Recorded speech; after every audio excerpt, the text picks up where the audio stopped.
1983 में आई film coolie के एक सीन में पुनीत इस्सर के साथ एक फाइट सीन में अमिताभ बच्चन बुरी तरह घायल हो गए थे। करीब 200 डोनर से 60 बोतल ब्लड इकट्ठा किया गया। इस दौरान हुई लापरवाही से बिग बी हेपेटाइटिस बी से संक्रमित हो गए।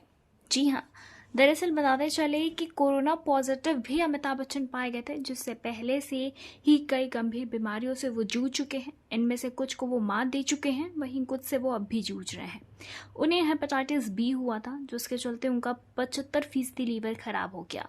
वो टीबी को मात दे चुके हैं, लेकिन अस्थमा जैसी बीमारी से जूझ रहे हैं। अमिताभ को क्या क्या बीमारियां हुई हैं, आइए एक नजर डालते हैं। दरअसल 1983 में आई फिल्म कूली के एक सीन में पुनीत इस्सर के साथ एक फाइट सीन में अमिताभ बच्चन बुरी तरह घायल हो गए। अंदरूनी ब्लीडिंग के कारण बिग बी के शरीर में खून की काफ़ी कमी हो गई। उन्हें चढ़ाने के लिए आनन फानन में करीब 200 डोनर से 60 बोतल ब्लड इकट्ठा किया गया। इस दौरान हुई लापरवाही से एक हेपेटाइटिस बी से संक्रमित व्यक्ति का खून बिग बी को चढ़ा दिया गया, जिसके बाद वह हेपेटाइटिस बी से संक्रमित हो गए। इसी के साथ कूली के दौरान अमिताभ को मिली चोट बेहद खतरनाक थी। कुछ साल पहले उनके पेट में प्रॉब्लम हुई और फिर डाइवर्टिक्यूलाइटिस ऑफ स्मॉल इंटेस्टाइन नाम की इस बीमारी को ठीक करने के लिए अमिताभ ने सर्जरी करवाई, जिसके चलते उनके पेट में तेज दर्द और पाचन तंत्र में गड़बड़ी पैदा हुई। कूली के दौरान ही हुई दुर्घटना के बाद उन्होंने दवाइयों का उन्होंने भारी डोज में सेवन किया, जिसमें एक्सीडेंट के कुछ ही समय बाद वो माइस्थीनिया ग्रेविस नामक बीमारी से ग्रसित हो गए। बाद में बिग बी को लीवर सिरोसिस भी हुआ। अमिताभ बच्चन ने एक इंटरव्यू में बताया था कि हेपेटाइटिस बी वायरस के इन्फेक्शन ने उनके लीवर पर क्या असर डाला। ये बात उन्होंने करीब 18 साल बाद जब पता चली, तब उन्होंने रूटीन चेकअप करवाया। रिपोर्ट में ये सामने आया कि वायरस के कारण ही लीवर बुरी तरह संक्रमित है और लीवर साइरोसिस हो गया है। और नतीजा ये रहा कि 2012 में लीवर का 75% संक्रमित हिस्सा काट कर अलग किया गया। बिग बी अब 25% लीवर के साथ जी रहे हैं।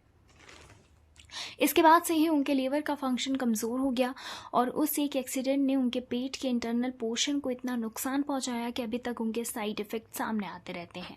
अमिताभ बच्चन को अस्थमा की भी बीमारी है। अस्थमा फेफड़ों से जुड़ी बीमारी है, जिसमें बॉडी के एयर एवरेज वायुमार्ग संकरे हो जाते हैं और ऑक्सीजन सही मात्रा में फेफड़ों तक नहीं पहुँच पाता। अस्थमा अटैक तब आता है जब धूल के कण ऑक्सीजन से ले जाने वाली नलियों को बंद कर देते हैं। अमिताभ बच्चन ने एक इंटरव्यू में ये भी कहा था कि उन्होंने साल 2000 में उन्हें टीबी डिटेक्ट हुआ था और हालांकि उन्होंने समय रहते दवा ली और एकदम ठीक हो गए। बिग बी ने कहा कि अगर ये बीमारी उन्हें हो सकती है तो किसी को भी हो सकती है। बिग बी ने यह भी कहा कि अगर टीबी का रोगी दवा में कोई कोताही न बरते तो वो आराम से काम कर सकता है। बताते चले इसी के साथ ही उन्हें हेपेटाइटिस बी भी हुआ, जिसमें उनका 75% लीवर खराब हो गया था। बताते चले फिर इसके साथ ही अमिताभ बच्चन को हॉस्पिटल में भी एडमिट करवाया गया था और उन्हें काफ़ी कुछ बीमारियों से वो जूझ चुके हैं। और इसी के साथ अमिताभ बच्चन ने खुद भी एक बार ये खुलासा किया था, यानी कि बॉलीवुड के महानायक अमिताभ बच्चन हर सुबह गीता का पाठ करते हैं, सितार बजाते हैं, खाली समय में किताबें पढ़ते हैं, लेकिन वो हमेशा से ऐसे नहीं थे। एक समय ऐसा भी था जब वो चेन स्मोकर हुआ करते थे। इस बात का खुलासा खुद ही बिग बी ने किया। दरअसल अमिताभ ने कहा कि साल 1980 में दिए गए एक इंटरव्यू में बताया था कि वो मांस भी खाते थे और शराब भी पीते थे। हालांकि अब उन्होंने ये सब ज़रूर छोड़ दिया है।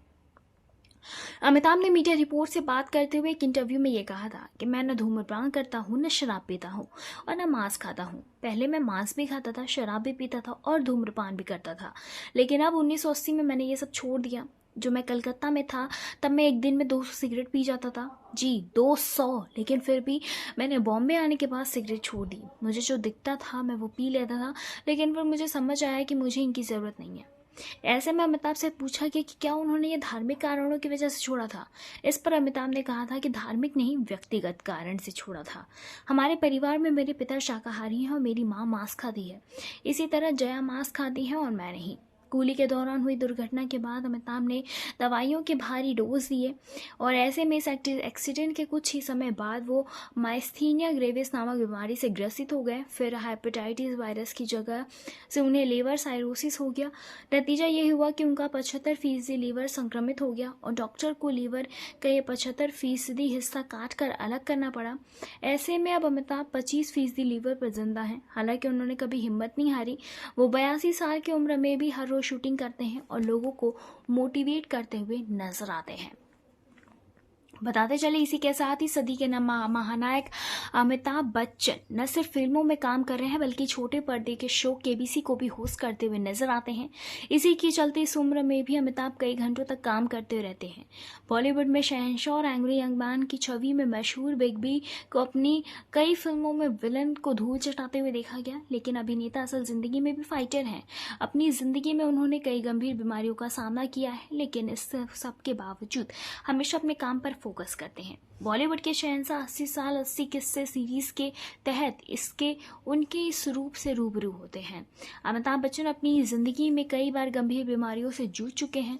ये बात ज्यादातर लोगों को पता होगी कि अमिताभ बच्चन को लीवर संबंधी समस्या का लंबे समय तक सामना किया गया। दरअसल अमिताभ बच्चन को फिल्म कूली के शूटिंग के दौरान ही पेट में चोट लग गई, जिसके बाद वो काफी समय तक अस्पताल में भर्ती रहे और यहाँ तक कि उनके लीवर का 75% हिस्सा डैमेज हो चुका।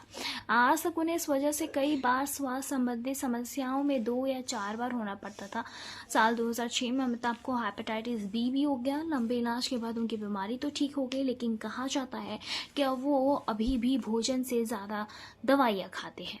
बताते चले कई बार अमिताभ बच्चन को फूर्ती युवा अभिनेताओं को भी हैरान कर जाती है, लेकिन कम ही लोगों को पता होगा कि बिग बी को माइस्थीनिया ग्रेविस नाम की बीमारी है। जी हाँ, ये ऑटो इम्यून सिस्टम को प्रभावित करने वाली बीमारी है, जिसमें कि नर्व्स और मसल्स के बीच बैरियर हो जाता है। अभिनेता अमिताभ बच्चन इस बात का जिक्र भी कर चुके हैं कि एक समय पर उन्हें टीबी का भी सामना करना पड़ा। उन्हें साल 2000 में इस बारे में पता चला था और इसके तुरंत बाद उन्होंने इसका इलाज शुरू करवा दिया। उसके बाद अमिताभ बच्चन ठीक तो हो गए थे, हालांकि उन्हें कई बार अभी भी कई चीज़ों से गुजरना पड़ता है। बताते चले इसी के साथ ही अमिताभ बच्चन ने कई बार अपनी बीमारी के कारण मुश्किल दौर को देखा है। ये अच्छी बात है कि वो हमेशा अपनी बीमारी पर विजय पाते रहे हैं और साथ ही साथ इन दिनों एक बार फिर वो आज के दौर की सबसे भयावह बीमारी से भी संक्रमित हुए थे। जी हाँ, हम बात कर रहे हैं कोरोना की। कोरोना से भी अमिताभ बच्चन संक्रमित हो चुके हैं और इसी के साथ ही जब कोरोना आया था तब रात के 11 बजे के अप्रॉक्स 12 जुलाई की तारीख थी, जैसे ही अमिताभ बच्चन को मुंबई के नानावती हॉस्पिटल में दाखिल होने पर और फिर उनके कोरोना पॉजिटिव होने का समाचार आया तो सभी चौंक गए कि अमिताभ जैसी शख्सियत को भी कोरोना कैसे हो गया। अमिताभ बच्चन के कोरोना ग्रस्त होने की खबर आने के कुछ देर बाद ही उनके पुत्र अभिषेक और अगले दिन पुत्र वधू ऐश्वर्या और आराध्या को भी कोरोना संक्रमित होने की खबर आई तो घबराहट और ज़्यादा बढ़ गई। अमिताभ को लेकर ज़्यादा चिंता इसलिए भी बनी हुई थी क्योंकि उनकी उम्र तो 77 की है, साथ ही वो कुछ अन्य रोगों से भी ग्रस्त हैं। यहाँ तक उनके लीवर का भी सिर्फ 25% हिस्सा ही काम करता था। बताते चले इसी के साथ ही अमिताभ बच्चन अब फिलहाल ठीक हैं और जल्द ही हम ये कामना करेंगे कि वो जल्द ही हमेशा ऐसे ही ठीक रहें और हमेशा ही अपनी लाइफ में ऐसे ही हंसते मुस्कुराते हुए बिग बी हमें केबीसी और फिल्मों पे नजर आते रहें। फिलहाल इस पर आपकी क्या कुछ राय है, हमें कमेंट के जरिए ज़रूर बताएं। ऐसी तमाम लेटेस्ट खबरों को जानने के लिए जुड़े रहे हमारे साथ और देखते रहें नेक्स्ट सन लाइफ।